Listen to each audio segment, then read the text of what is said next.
নমস্কাৰ, সকলোকে পুনৰবাৰ স্বাগতম জনালোঁ। আজি আমি আলোচনা কৰিবলৈ লৈছোঁ ৰাজ্যিক শিশু সুৰক্ষা সমিতিত খালী হোৱা ৮৮টা পদৰ বাবে আপোনালোকে কেনেকৈ আবেদন কৰিব সেই সম্পৰ্কে। ইতিমধ্যে এই পদসমূহৰ সম্পৰ্কত মই এটা ভিডিঅ' দিছিলোঁ, আপোনালোক বহুতে চাইছে আৰু সকলোৱে কমেণ্ট কৰিছে যে আমি কেনেকৈ আবেদন কৰিম।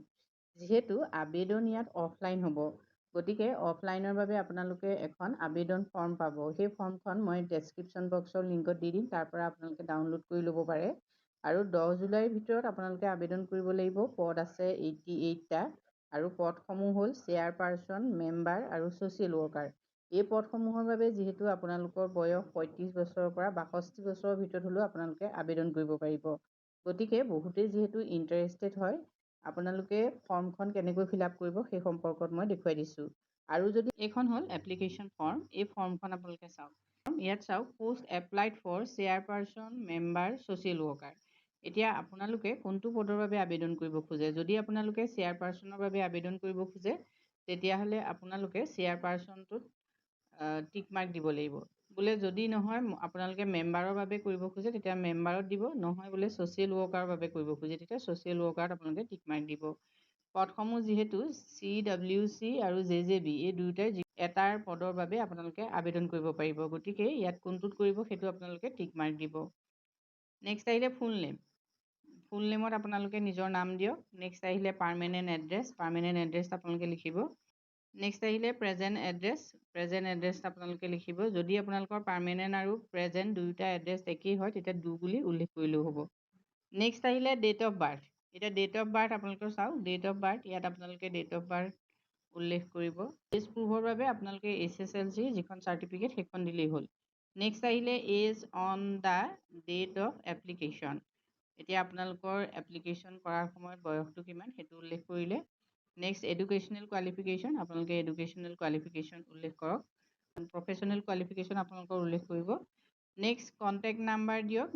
নেক্সট আহিলে ইমেইল এড্ৰেছ, ইমেইল এড্ৰেছ দিব। নেক্সট এইখন চাৰ্টখন চাওক, প্ৰফেশ্যনেল এক্সপিৰিয়েঞ্চ। ইয়াত টাইপ অফ এক্সপিৰিয়েঞ্চ, এতিয়া কেনেকুৱা ধৰণৰ আপোনালোকৰ অভিজ্ঞতা আছে সেইটো এইটো কলমত উল্লেখ কৰিব। নেক্সট আপোনালোকৰ নেচাৰ অফ ৱৰ্ক, এতিয়া কেনেকুৱা ধৰণৰ বিষয়ৰ ওপৰত আপোনালোকৰ এক্সপিৰিয়েঞ্চ আছিলে, কামৰ যিটো ধৰণ সেইটো কি, সেইটো আপোনালোকে এইটো ঘৰত উল্লেখ কৰক।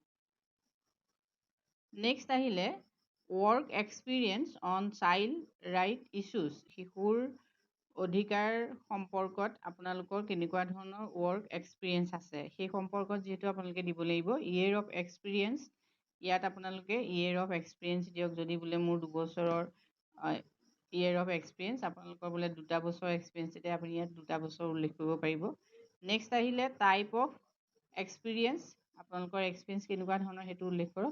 নেক্সট আহিলে নেম অফ ৱৰ্ক, এতিয়া ৱৰ্কৰ নাম কি আছিলে সেইটো উল্লেখ কৰক।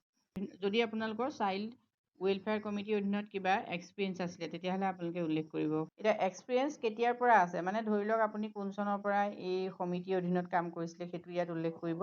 আৰু কেতিয়ালৈকে কৰিছিলে সেইটো কাৰণে আপোনালোকে টু ইয়াতো ঘৰত উল্লেখ কৰিব। নেক্সট আহিলে working experience if any in JJB, অৰ্থাৎ জাষ্টিচ জুভেনাইল বৰ্ডৰ অধীনত যদি আপোনাৰ কিবা এক্সপিৰিয়েঞ্চ আছে, তেতিয়াহ'লে আপোনালোকে এই ঘৰটোত উল্লেখ কৰিব। ফ্ৰম উল্লেখ কৰক আপোনালোকে।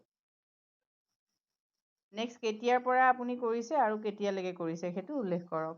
এইখনেই হ'ল ফৰ্মখন। এই ফৰ্মখন আপোনালোকে এনেকৈ ফিল আপ কৰিব পাৰিব। নেক্সট লাষ্টত আপোনালোকে ছিগনেচাৰ অফ দ্য কেণ্ডিডেট, ইয়াত আপোনালোকে উল্লেখ কৰিব, নিজৰ নাম উল্লেখ কৰিব। আপোনালোকে ফটো দিব লাগিব। ইয়াত দেখিছে এইখন ফটো, ইয়াত ফটো এখন আপোনালোকে দিব লাগিব। ঠিক আছে, ফটো বহুতে সুধি আছে ক'লৈ আবেদন কৰিব।